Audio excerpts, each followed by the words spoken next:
সেই সময় আগে জেনে নাও ব্রহ্ম মুহূর্ত মানে কটা থেকে শুরু হয়, সেইটা আগে জানা দরকার আছে। ব্রহ্ম মুহূর্ত সময়সূচি হচ্ছে ভোর 3:30 থেকে সকাল 6টা অবধি। এই সময় মা বা আমাদের সনাতন ধর্মের দেবদেবীরা জাগরিত হন, এটা আমার শোনা কথা। সেই সময় মুনি ঋষিরা স্নান করেন, সেই সময় মায়ের আবির্ভাব ঘটে। কেউ যদি ব্রহ্ম মুহূর্তে, ধরো তুমি 3:30টায় উঠতে পারলে না, 4টের সময় তুমি উঠার চেষ্টা করবে। প্রত্যেক দিন 4টের সময় উঠলে তুমি জানবে তোমার আশেপাশে কোনো নেগেটিভ এনার্জি তোমার কাজ করবে না। ঘুম থেকে উঠে প্রথম কাজ কি তোমার?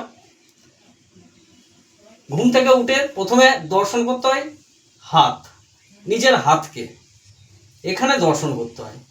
তারপর একটা মন্ত্র আছে, সেটা আমি পরের ভিডিওতে বলে দেবো। প্রথমে যখন হাতটা দর্শন করবে, হাতটাকে এইভাবে করবে। সেকেন্ড কাজ কি? পৃথিবীকে দর্শন করা, মানে মাটি দর্শন করা, দর্শন করে প্রণাম করবে। তারপর নেক্সট হচ্ছে সূর্য ভগবানকে একটা প্রণাম করা। করে তুমি উঠে যদি কাছাকাছি কোনো যদি মায়ের মন্দির বা কোনো মন্দির থাকে, সেই মন্দিরে তুমি গিয়ে একটু দর্শন করলে, তাতে দেখবে দিনটা তোমার খুব ভালো কাটবে।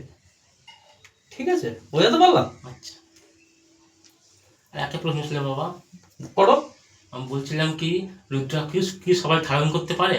রুদ্রাক্ষর ব্যাপারটা বলি। রুদ্রাক্ষ তুমি যদি শখে পড়তে চাও, সেই বিষয় আলাদা। কিন্তু রুদ্রাক্ষর মালা যে 108টা মালা হয়, সেই রুদ্রাক্ষর মালা গুরু নির্দেশিকা ছাড়া পড়া যাবে না। এটা সম্পূর্ণভাবে নিষিদ্ধ। গুরু যদি আজ্ঞা করেন তবেই হবে তুমি পড়তে পারবে, তার আগে না। কারণ রুদ্রাক্ষটা মহাদেবের খুব প্রিয়। তুমি যদি দীক্ষা না নিয়ে বা গুরু আদেশ না নিয়ে পড়ো, হিতে বিপরীত হবে। যেটুকু আমার জানা আছে সেটুকুই আমি বললাম। এরপর জ্ঞানীগুণী মানুষরা আছেন, ঠিক আছে, তারা আমার থেকেও ভালো জানেন। আমি যেটুকু আমার জানা ছিল সেটুকুই আমি বললাম। ঠিক আছে, গুরু নির্দেশিকা ছাড়া রুদ্রাক্ষ পড়া যাবে না। তুমি এখন একটা শখে পড়লে, একটা পঞ্চমুখী রুদ্রাক্ষ তুমি ধারণ করলে, সেই বিষয়টা কিন্তু আলাদা।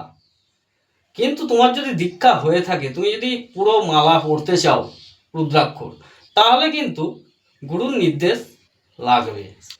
গুরু যতক্ষণ না আদেশ করছেন যে হ্যাঁ তুমি রুদ্রাক্ষ পড়ো, ততক্ষণ তুমি পড়তে পারবে না।